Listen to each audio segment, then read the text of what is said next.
I thought I'd be heartless. Hey, what's up everybody? This is YAMAMOTO Boss with Music Talk. Today we're breaking down the lyrics to Demons at Night. So the song's about men's mental health and alcoholism. I detail some parts of my life where I struggle with alcoholism and dealing with the loss of friends and family and also having to deal with marriage. Let's get down to it. Growing up, I thought I'd be heartless. I never thought I'd be on some star shit. I grew up without my father and mother, came to America at age 6.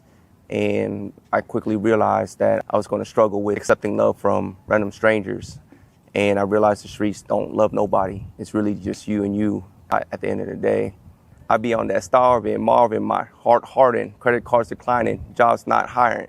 Pretty much, in essence, I quickly closed off the world. You know, I was emotionless to a lot of the things that were happening around the world. You know, somebody died or somebody betrayed me or, people lying and stuff like that. I just learned to just not care. That's what I meant by my heart hardened. And there's an old quote back in the 90s, and a lot of people used a lot of times, because I was born in the 80s, so we used to say starving Marvin all the time, because I was so skinny.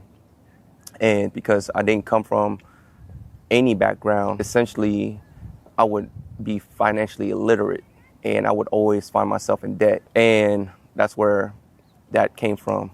Man, I be crying, but no one hears me crying. So much tears in my eyes, you thought I was drowning. Swimming in sadness, saltiness kept me floating. Rich kids gloating, boating, I'm on floaties.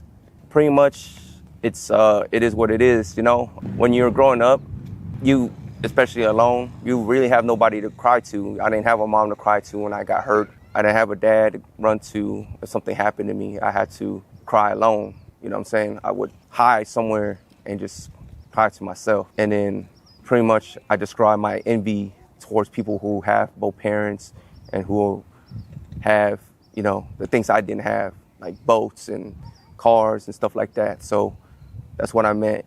And I guess you could say that I cried so much that I felt like I was always drowning. Growing up with 100 friends, most dead, all in heaven. Wish we took more pics before that shit happened. Died from aneurysm. Goodbye, Alex. As I was growing up, a lot of us, we went to elementary school, junior high, high school. We made a lot of friends, right?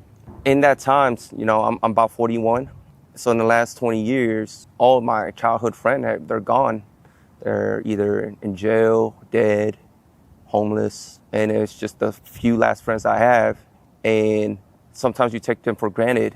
You think that they're going to live just as long as you do. And I had to learn the hard way that everybody's timing is different. And one of my best friends, Alex, he had died from aneurysm. And they pulled the plug before I could say my final goodbye to him.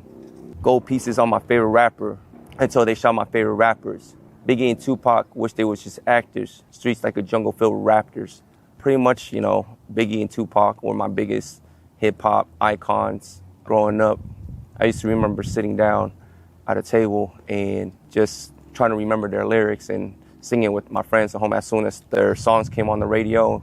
And we would just sit at the table and just wait for the song to come on radio, and then we would just sing along with the song. Their tragic deaths, it shook America.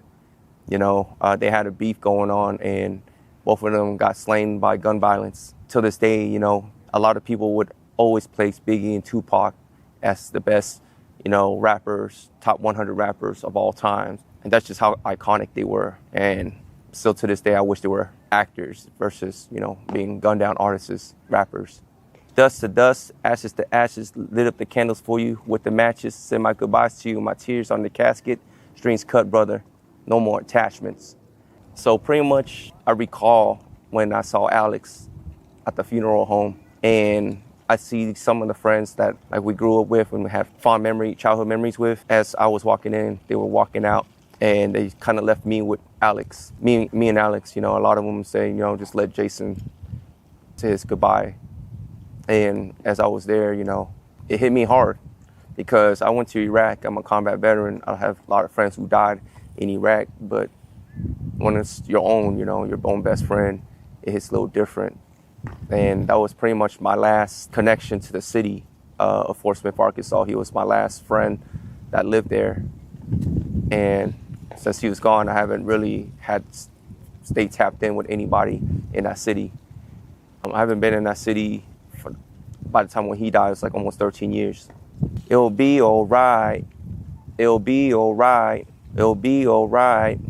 I'm trying to fight demons at night. Pretty much it's a chant letting myself know that as time will go by, everything will be alright. And I had made the song, Everything's Gonna Be Alright, almost 20 years ago. Was it almost, not 20 years ago, almost 14 years ago. I just rounded up. But almost 14 years ago, and that younger version of me said everything is going to be all right, and I just referenced that part of the song into this song, as that statement still stays true, you know. And fighting demons at night, pretty much we all have demons inside of us, especially if you consume any like hard substances like alcohol. You know, I know some people have different drugs they use, like meth, cocaine, heroin, but mine is alcohol. And I've been drinking since I was 15 years old. And I went through so much trauma as a kid, so that's the substance of my choice when it comes to having to cope with reality. She don't want to talk to me when I talk back. She's not scared of me, but I'm not sure she loves me. Her tears tells me everything she fears, only when I knock back 6 beers. This is the part of the second part of the song, and I talk about my struggles with marriage, especially in my younger years when I first got married. And I don't think she was ready to deal with a person who was dealing with a lot of trauma, especially when a guy who also consumes alcohol. And, you know, there's times where I pick up the alcohol and just consume, and I just go into rage mode because there's not really a lot of safe spaces for men to talk to. They say there's a lot of therapists, a lot of psychologists that you can pay to talk to, but I never saw any results from that. And there's a lot of people who go through the same things, you know, with alcoholism and trauma, but at the end of the day, we know what the issue is, and the people who cause the trauma, they'll never take accountability for it, so we're kind of stuck trying to deal it on our own, especially when you're young. And I'll punch a wall, a hole in the wall, scares the neighbors down the hall. Marriage is a team sport, but I don't know how to play ball. I tried shooting my shot, but the ref made a call. I'm over here, you know, drinking and being very emotional, and a lot of people who drink will always tend to punch a wall, and most times they will put a hole in the wall, right? I've personally I've hit the wall a few times, doors, whatever. I was able to smash through some doors and some walls, and then of course I would have to pay to get that fixed, unfortunately. And you know, when the ref made a call, pretty much anybody could be the ref. The neighbors down the hall could be the ref. You know, they get scared for the spouse, or it could be the landlord, it could be a friend, it could be a cousin, family member.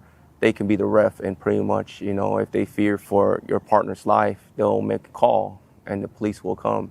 And most times, that's what's going to happen. Police cars pulled up to the side of the building, jumped up out my bed, hit my head on the ceiling, out the bedroom window, fucked up because of my feelings, sick to my guts, bitch, I'm illin'. Straight to the point, you know, cops would most times come over, and I would have to go on the run, you know. Not necessarily from cops, but metaphorically, just taking accountabilities wasn't my strong suit in the beginning. I would have to leave without any kind of money. I wouldn't have any money, and I would just have to run. And when I say bitch, I'm illin', it's a reference to like a Run DMC lyric when they say I'm illin', but I had to use this in this context a little bit different. Like I'm sick, but not sick like I'm dope, like I'm sick like in the head, you know, to mental health, you know. But what am I to do if I'm the problem? No resources, I can't solve them. Down to my drawers, and I gotta call her and explain to her father that I'm not a good man to his daughter. Pretty much, my wife, you know, she has a good father. He's a really good granddad to his grandchildren. And there was times where, you know, I would have to explain myself to him and explain that, you know, what the situation is. And it sucks because that's the whole part of the accountability. You know, that's somebody's daughter at the end of the day. And while I may not have physically hit her or done things to her in a negative way, but I still have to like be as a man and be like, hey, this is what's going on, and this is why I'm doing it. And I'm just trying to be a better person, because at the end of the day, you know, I'm just a human being. At the end of the day, I'm struggling with what I'm struggling. You may not have to understand, you know. Also, you know, I'm a war veteran again with combat experience, with trauma, loss of, you know, friends in the military during time of war. and also having to deal with being alone in this world, you know. I'm honest, but I'm not honest to myself.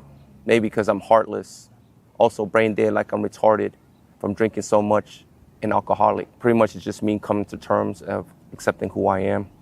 Maybe I am heartless this whole time, and maybe I'm not a good man like I claim to be sometimes because, you know, I'm an alcoholic, you know, and I drink. And that's the whole point of Demons at Night. And we go, and then the song goes back into the hook again. The whole point of the whole song, again, just to summarize, is that there's not a lot of songs that talk about men's mental health at my level when it comes to being a foster child, being an adopted child, having to also know where your parents are at, both your mom and father, and knowing that they'll never come back into your life, and knowing that while they're out doing whatever they're doing, you have to survive on your own, and also having to deal with life's challenges, you know, especially if you don't have a lot of income. And even if you did have the income, you're still dealing with issues like alcoholism and other substances.